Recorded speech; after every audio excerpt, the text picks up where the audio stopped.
Good evening. 100 days weight loss சேலஞ்சில் இன்றைக்கி day 41. இன்றைக்கி என்னுடைய வெயிட் வந்து 80.3 kgs இருக்கிறேன். நேற்றை விட இன்றைக்கி 600 grams கம்மியாக இருக்கிறேன்.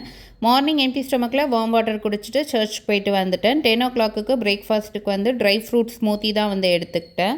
ஆஃப்டர்நூன் ஒரு பேபி ஷவர் ஃபங்க்ஷன் இருக்குது. ஸோ லஞ்ச் அங்கே தான். அதனால் காலையில் வந்து பிரேக்ஃபாஸ்ட்டுக்கு வந்து ஸ்மூத்தியோடு வந்து ஸ்டாப் பண்ணியாச்சு.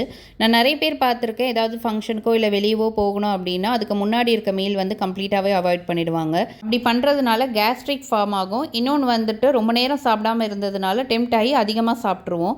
ஸோ ஃபுட்டை வந்து கம்ப்ளீட்டாக ஸ்கிப் பண்ணாமல் கேலரிஸ் கம்மியாக இருக்கிற சேலட் அப்படி இல்லைனா ஃப்ரூட்ஸ் வந்து எடுத்துக்கோங்க.